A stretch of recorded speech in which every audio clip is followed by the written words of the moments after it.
اعوذ باللہ من الشیطان الرجیم اذ قالت امرأة عمران رب انی نذرت لك ما في بطنی محررا فتقبل منی انك انت السمیع العلیم فلما وضعتها قالت رب إني وضعتها أنثى والله أعلم بما وضعت وليس الذكر كالأنثى وإني سميتها مريم وإني أعيذها بك وذريتها من الشيطان الرجيم فتقبلها ربها بقبول حسن وأنبتها نباتا حسنا وكفلها زكريا كلما دخل عليها زكريا المحراب وجد عندها رزقا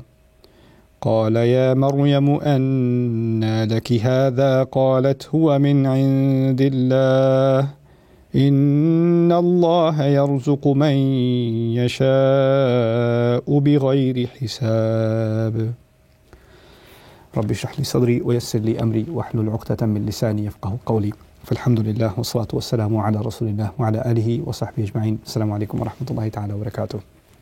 آج میں مریم سلام علیہا کی والدہ کی دعا کے بارے میں آپ سے کچھ بات کروں گا، جس کا ذکر سورہ آل عمران میں ہوا ہے۔ اللہ تعالیٰ نے یہاں فرمایا ہے اذ قالت امرأة عمران رب انی نذرت لک ما فی بطنی محررا۔ جب عمران کی بیوی، یعنی ان کا نام نہیں لیا گیا، ان کو عمران رضی اللہ عنہ کی بیوی سے پکارا گیا ہے، اور عمران کا لفظ ضروری ہے، اس کے بارے میں اس کی کچھ تاریخ بھی ہے، لیکن اس سیشن میں اس کے بارے میں کم ہی بات ہوگی۔ عمران کا لفظ موسیٰ علیہ السلام کے والد کے لیے بھی استعمال ہوا ہے، اور یہ ایک بہت پاپولر نام تھا، اور یہ نام اور پھر ہارون، یہ نام جس طرح ہمارے ہاں صحابہ کے نام ہوتے ہیں یا انبیاء کے نام ہوتے ہیں، وہ پاپولر ہو جاتے ہیں، یہ نام بار بار بنو اسرائیل استعمال کیا کرتے تھے۔ ان اینی کیس اذ قالت امرأة عمران، جب عمران کی بیوی نے کہا ربی انی نذرت لک ما فی بطنی محررا، میرے رب، میرے پیٹ میں جو بھی ہے میں اس کو بے شک آپ کے لیے نظر کر رہی ہوں، میں منت مانگ رہی ہوں کہ یہ آپ کی خدمت میں میں اس کو ڈیڈیکیٹ کر رہی ہوں۔ انی نذرت لک ما فی بطنی محررا، اس سے وما انفقتم من نفقۃ او نذرتم من نذر فإن اللہ یعلم وما للظالمین من انصار۔ ایک اور جگہ قرآن پر اللہ تعالیٰ نے نظر کے بارے میں، منت مانگنے کے بارے میں کچھ ذکر کیا۔ اللہ تعالیٰ نے کہا جو کچھ تم خرچ کرتے ہو کسی بھی طرح کا، اور جو کوئی تم منت مانگتے ہو، نظر کرتے ہو، تو اللہ اس کو جانتا ہے۔ اس میں ہوتا یہ ہے کہ انسان اللہ تعالیٰ سے ایک کنڈیشن کرتا ہے، اور عام طور پر ہمارے کلچر میں کیا ہوتا ہے کہ ہم اللہ تعالیٰ سے کہتے ہیں یا اللہ میں یہ کروں گا، آپ میرے لیے یہ کر دیجئے، ایک ایکسچینج کی طرح کی ہم بات کرتے ہیں۔ وہ اس کو عام طور پر ہمیں اوائڈ کرنا چاہیے، کیونکہ اس کو توڑنے کے لیے پھر آپ کو کفارہ دینا پڑتا ہے۔ لیکن جو یہاں جس نظر کا ذکر ہو رہا ہے وہ ایک طرح سے ون وے ہے، یعنی انہوں نے کہا ہے میری اولاد ہوگی، میں آپ کو اس کے لیے ڈیڈیکیٹ کروں، میرا مقصد ہی اولاد کا یہ ہے، یہ نہیں ہے کہ مجھے اولاد کی خوشی چاہیے اور اس لیے مجھے اولاد دیجیے، تب پھر آپ دیں گے تو پھر میں اس کو آپ کی خدمت میں لگا دوں گی۔ لیکن اصل میں بات یہ ہو رہی ہے کہ میں چاہتی اولاد ہی اسی لیے ہوں کہ اللہ تعالیٰ کی خدمت کی جائے، آپ کی خدمت کی جائے۔ انی نذرت لک ما فی بطنی محررا۔ دوسری بات یہاں پر اولاد کے بارے میں کچھ ہمیں سمجھ میں آیا کہ اصل میں اولاد انسان کو خوشی تو دیتی ہے، اور عام کلچرز میں نے ایک اور سیشن میں بھی ذکر کیا تھا، عام کلچرز میں کیا ہوتا ہے، ہم اولاد ہوتی ہے ہماری تو ہم سمجھتے ہیں کہ اس اولاد کی وجہ سے ہمارا نام ہوگا، اس اولاد کی کامیابی میں ہمیں اپنی کامیابی نظر آئے گی، بعد میں ہو سکتا ہے وہ بڑے ہو جائیں گے تو وہ ہمارا خیال رکھیں گے، یہ ارمان ہوتے ہیں لوگوں کے کہ اولاد جو ہے ہماری ایک طرح سے ریٹائرمنٹ بنے گی، ہماری انویسٹمنٹ انٹو دا فیوچر بنے گی۔ لیکن اس سب سے زیادہ اہم وہ ایک چیز ہے کہ ہمیں اس دنیا سے جانا ہے، آج نہیں جانا تو کل جانا ہے، اور میرے اعمال محدود ہیں، میں جتنا بھی کر سکتا ہوں اس دنیا میں اچھے کام، کیونکہ مجھے اللہ کو اپنے اعمال ہی دکھانے ہیں اور اپنی محنتیں دکھانی ہیں۔ وَلَيْسَ لِلْإِنسَانِ إِلَّا مَا سَعَى، انسان کی ملکیت میں کوئی چیز ہے ہی نہیں سوائے اس کے جس کی اس نے کوشش کی ہو، تو مجھے اللہ تعالیٰ کے سامنے صرف اپنے اعمال، اپنی کوششیں دکھانی ہیں، اور وہ محدود ہیں۔ جس دن میری موت ہوگی اس دن میری کوششیں ختم، میرا کام ختم۔ لیکن جو میری اولاد ہے، اگر اس کی تربیت صحیح ہو اور اس نے اچھے کام کیے ہوں تو اس کی اچھائیاں اور پھر اس کی اولاد کی اچھائیاں اور اس کی اولاد کی اچھائیاں میری اچھائیوں میں اضافہ کرتے رہیں گے۔ تو اس لیے اصل انویسٹمنٹ آپ کی جو سب سے بہترین انویسٹمنٹ ہے، نہ صرف اپنی دنیا کی اس سے زیادہ اہم اپنی آخرت کی جو اصل انویسٹمنٹ ہے وہ آپ کی اولاد ہے. اور یہ بات سمجھتے ہوئے عمران کی بیوی نے یہ دعا کی ہے کہ جو میں اپنی اولاد میری ہونے والی ہے وہ میں آپ کے لیے پوری طرح ڈیڈیکیٹ کر رہی ہوں.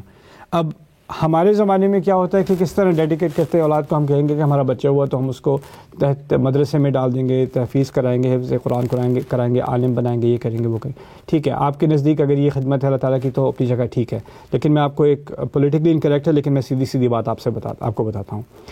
کچھ سال پہلے میرے پاس ایک دوست آیا، اس نے مجھ سے کہا کہ میں اپنے بچے کو بالکل آپ کی طرح بنانا چاہتا ہوں.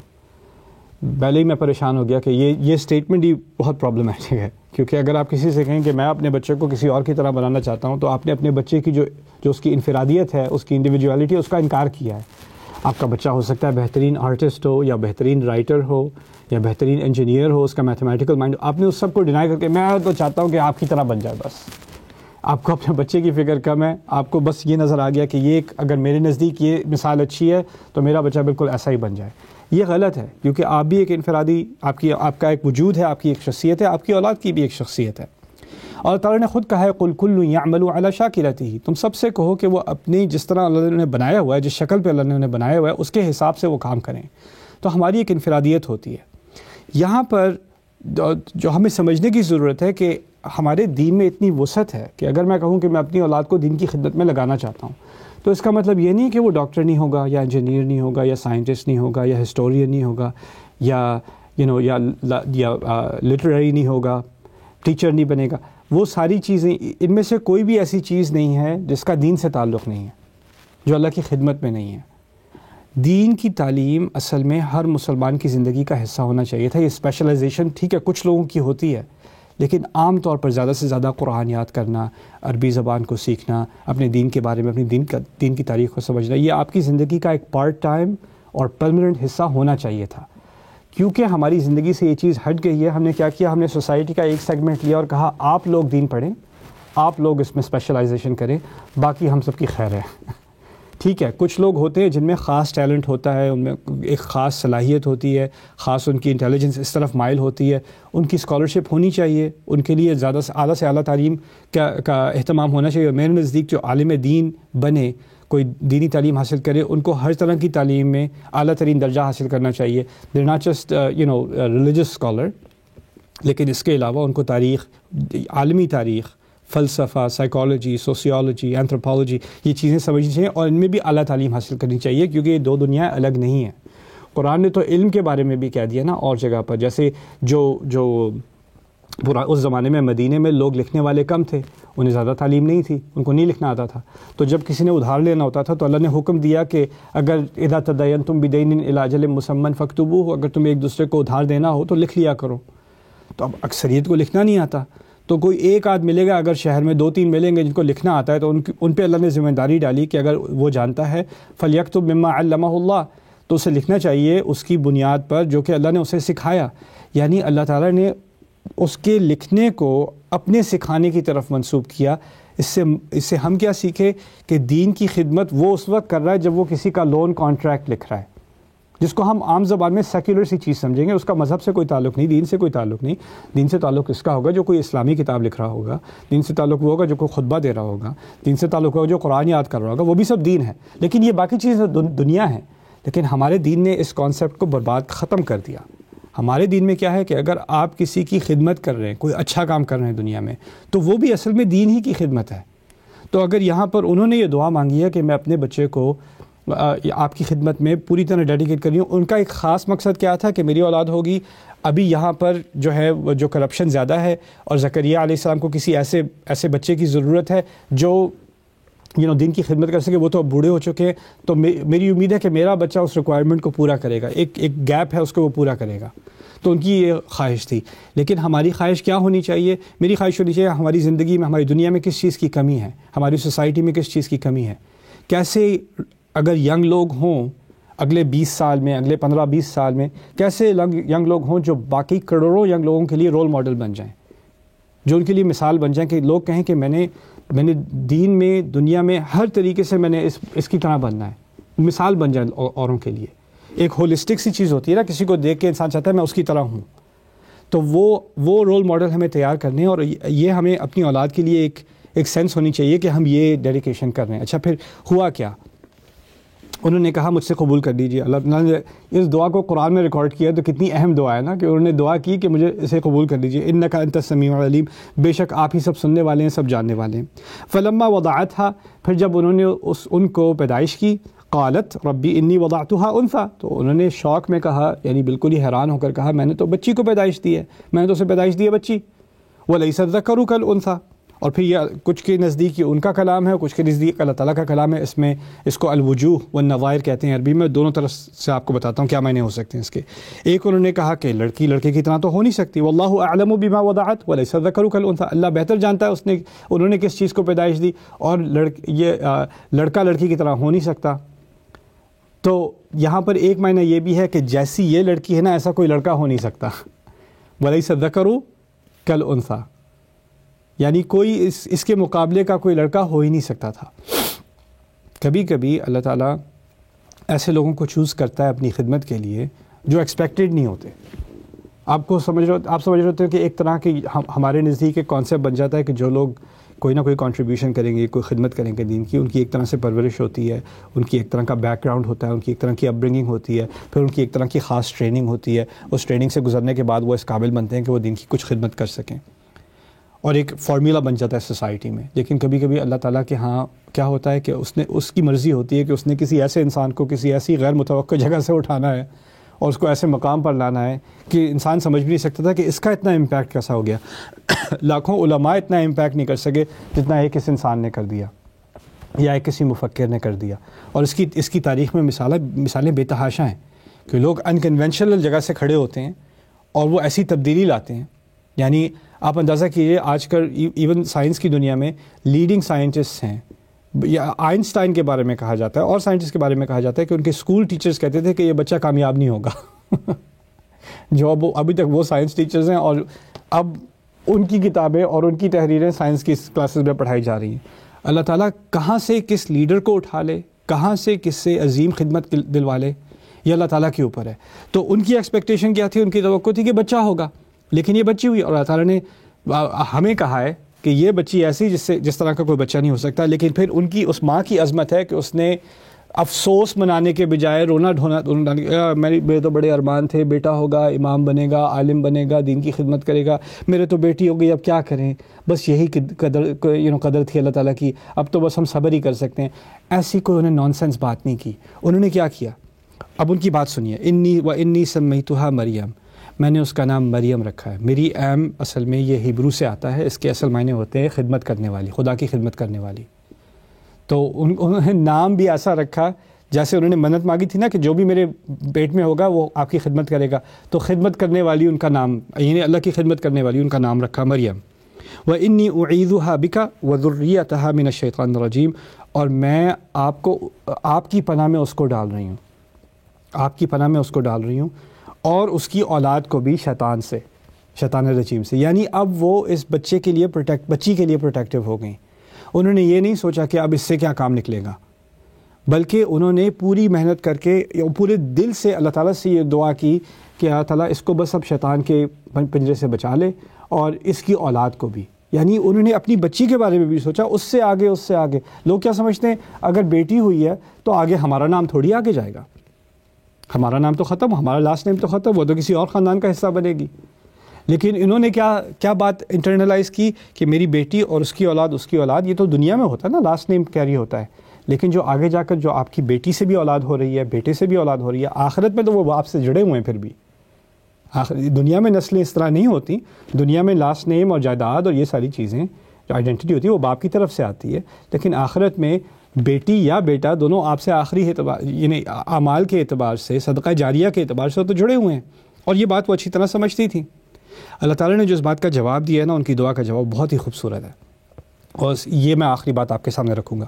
فَتَقَبَّلَهَا رَبُّهَا بِقَبُولٍ حَسَنٍ، اللہ تعالیٰ نے ان کی دعا بہت خوبصورتی سے قبول کی۔ ارے انہوں نے تو دعا کی تھی کہ لڑکا ہو، اور اللہ نے بڑی خوبصورتی سے قبول کی۔ کیا سیکھا ہم نے کہ کبھی کبھی میں دعا بڑی خاص چیز کی کرتا ہوں، لیکن اللہ قبول کرتا ہے بہت ہی خوبصورت طریقے سے. وہ اتنا خوبصورت طریقہ ہوتا ہے کہ میرے دماغ میں بھی نہیں آتا کہ یہ اصل جواب تھا دعا کا.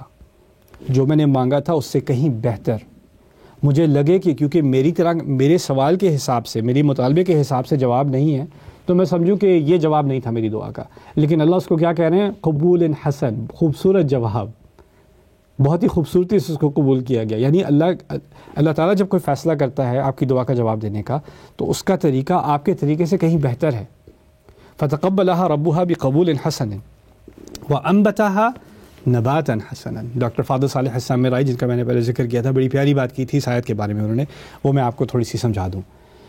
وانبتها نباتا حسنا، انہوں نے اللہ تعالیٰ نے اس کی پرورش کروائی خوبصورت طریقے سے. نباتا حسنا اصل میں اس کو مصدر مطلق مفعول مطلق کہا جاتا ہے، لیکن مفعول مطلق جو ہے وہ اسی صیغے سے آنا چاہیے. یعنی میں ٹیکنیکل بات چھوڑ کے آسانی سے بتا دوں، انبتہا امباتا حسنا. یہ ایکسپیکٹڈ جو عربی ہے وہ انبتہا امباتا حسنا ہے، کیونکہ انبتا سے امبات نکلتا ہے، نبتا سے نبات نکلتا ہے. تو یہاں پر نبتا نہیں ہے، نبتت نباتا حسنا، یہ ہے انبتہا نباتا حسنا. تو دونوں کو مکس کیا گیا. تو اس کا عام زبان میں ہم کیا مطلب سمجھیں گے؟ دیکھیے میں مثال کے ذریعے سے آپ کو بات بتاتا ہوں، انشاءاللہ آپ انجوائے کریں گے. میں اگر ایک بچے کو اچھی تعلیم دلواؤں، اچھا ماحول دلواؤں، پیار سے پرورش کروں، اچھا ڈسپلن دوں، اچھا کھانے کو دوں، پینے کو دوں، ساری چیزوں کا اہتمام کیا ہوا ہے، انوائرمنٹ بھی اچھی ہے، کوئی برے انفلوئنسز نہیں ہیں، ہر طرح سے میں نے اس بچے کو ٹھیک طریقے سے پرورش کرنے کی کوشش کی ہے. اسے کہتے ہیں امبات. امبات یعنی میں نے جو اس کی انوائرمنٹ ہے، جو اس کا ماحول ہے، وہ میں نے بہترین تیار کر کے اس بچے کو تیار کیا ہے، اس کی پرورش کی ہے. اس کو امبات کہتے ہیں. لیکن کبھی کبھی ایسا ہوتا ہے کہ آپ کے ہاں ماحول بہترین ہو، ریسورسز بہترین ہوں، ماں باپ بہترین ہوں، کوششیں پوری طرح کی گئی ہوں، کسی چیز میں کوئی خامی نہ کی گئی ہو، لیکن اولاد پھر بھی بگڑی ہوئی نکلے. ایسا بھی ہو سکتا ہے. اس کی مثال قرآن میں بھی ہے. یعقوب علیہ السلام بہترین والد ہیں، بہترین ماحول ہے، نبی سے اچھا والد کون ہوگا، لیکن ان کی اولاد بگڑی ہوئی ہے. تو ہوتا کیا ہے کہ کبھی کبھار آپ کا اگر ماحول اچھا بھی ہو تو اس کا مطلب یہ نہیں ہے کہ جو پرورش ہو رہی ہے اس کی گارنٹی ہے کہ وہ بھی اچھی نکلے. لیکن دوسری، کیونکہ اس میں ایک اور ایلیمنٹ بھی ہے، انسان کے اندر ایک اپنا فیصلہ کرنے کی اللہ تعالیٰ نے قدرت ڈالی ہے، ایک صلاحیت ڈالی ہے. اور وہ فیصلہ اگر اس نے برائی کرنے کا فیصلہ کر لیا ہے تو وہ اچھے سے اچھے ماحول میں بھی ہو اس نے برائی کرنی ہے. اور اس کا عکس بھی صحیح ہے، اگر وہ برے سے برے ماحول میں بھی ہو تو وہ اچھائی کر لے گا. رسول صلی اللہ علیہ وسلم یا ابراہیم علیہ السلام برے سے برے ماحول میں ہیں لیکن اچھائی پر کمیٹڈ ہے. صحابہ برے سے برے ماحول میں تھے لیکن وہ ایمان کی طرف آئے. سلمان الفارسی شرک کی دنیا میں تھے، اتنا لمبا سفر کر کے وہ ایمان کی طرف آئیں. انسان کا ماحول اگر اس کے اندر اس نے اچھائی کی طرف کمٹمنٹ کر لی ہے نا، اپنے اندر سے اس کے اندر وہ اچھائی اس نے اس کو پکڑ کے رکھا ہوا ہے، تو اس کے ماحول سے فرق نہیں پڑے گا. مریم سلام علیہا کے بارے میں اب دیکھیں، ماحول جس ماحول میں ان کی پرورش ہوئی ہے اس ماحول میں باقی بنی اسرائیل بھی پل بڑھ رہے ہیں، اور زکریا علیہ السلام بھی موجود ہیں. لیکن زکریا علیہ السلام کہہ رہے ہیں کہ باقی لوگوں سے مجھے ڈر لگتا ہے کہ وہ کرپٹ ہیں، انی خفت الموالی من ورائی. ماحول ایک ہی ہے لیکن وہ اس ماحول کا فائدہ نہیں اٹھا رہے. اسی طرح یہاں پر یہ تو ہے اللہ تعالیٰ نے ان کو اچھے ماحول کا اہتمام کر دیا، انبتہا. لیکن نباتن کے اندر، امبات نہیں، نباتن کے اندر کیا ہے کہ وہ خود بھی ڈیولپ ہوئیں، خود بھی انہوں نے اچھائی کو پکڑا اور اس ماحول کا پورا خود سے فائدہ اٹھایا. تو دونوں طرف سے اللہ تعالیٰ نے ایکچولی اکنالج کیا ہے کہ ایک تو ماحول بہترین تھا اور ایک اس کے اندر اچھائی جو ان کے اندر اچھائی تھی وہ بھی بہترین تھی، اور انہوں نے اس کو اچھی طرح پکڑا. اور اسی سے ہمیں پتہ چلا کہ دو ایلیمنٹس ہوتے ہیں، ایک عنصر ہوتا ہے کہ آپ نے ماحول دینا ہے، اور دوسرا عنصر ہوتا ہے کہ انسان خود اچھا بنے. اسی لیے اچھے ماحول، مسلمان ماحول میں ہونے کے باوجود ان کی ماں نے کیا کہا تھا؟ اس کو شیطان سے بچا لیجئے. اس بچی کو میں آپ کی پناہ میں ڈال رہی ہوں شیطان کے خلاف، اور اس کی اولاد کو بھی. یعنی آپ اچھے سے اچھے اسلامی ماحول میں بھی ہوں، شیطان امیون نہیں ہے. آپ دیواریں بنا سکتے ہیں، شیطان اس کے تھرو گزر سکتا ہے، آپ تک پہنچ سکتا ہے. کوئی سیکیورٹی سسٹم نہیں ہے کہ آپ اسلامی ماحول میں تو شیطان آپ کو ٹچ نہیں کرے گا. آپ کے بچے نے قرآن حفظ کر لیا، آپ اس کو شیطان تنگ نہیں کرے گا. آپ عالم دین بن گئے آپ کو شیطان تک نہیں کرے گا. نہیں, اس سے کوئی امیونٹی نہیں ہے. ان کو بھی پتہ تھا یہ امیونٹی کوئی نہیں ہوتی, میں ماحول تو میں دے سکتی ہوں لیکن آخر میں آپ ہی بچا سکتے ہیں شیطان کے وسوسے سے. تو اسی طرح انہوں نے اپنی اچھائی کو, اور دیکھیں آخر میں جا کر بھی جب فرشتہ ان کے پاس آیا تو انہوں نے کہا اعوذ بالرحمن منک ان کنت تقیہ. وہ سمجھی کہ کوئی اور بری نیت سے آیا تو انہوں نے پھر اللہ تعالیٰ سے پناہ مانگی. یعنی ماں نے پناہ مانگی تھی, پناہ میں ڈالا تھا بچی کو, اور بچی جب بڑی ہوئی ہے تو اس نے فوراً پناہ بھی مانگی ہے قرآن میں. تو انہوں نے ایکچولی اس چیز کو کنٹینیو کیا ہے. تو اس سے اب میری امید ہے کہ ہمیں اپنی اولاد کے بارے میں, اپنی ان کے فیوچر کے بارے میں سوچنے کی صلاحیت ملے, کہ سوچنے کے بارے میں کچھ ملے کہ ہم نہ صرف ان کو اچھا ماحول دیں مگر ایسی کانورسیشنز ان کے ساتھ کریں, ایسی تربیت ان کی کریں کہ وہ خود سے ان کے اندر اچھائی کا عنصر جو ہے وہ ڈیولپ ہو, اور وہ خود سے وہ فیصلہ کرنے کی صلاحیت رکھتے ہوں کہ اگر وہ اچھے ماحول میں نہ بھی رہیں تو ان کی اچھائی نہ چلی جائے. اللہ تعالیٰ ہماری سب کی اولاد کو جو صلح دے, اچھے عمل کی توفیق دے, اور ان کا ایمان قوی کرے. بارک اللہ لی ولکم فی القرآن الحکیم ونفعنی وإیاکم بالآیات والذکر الحکیم.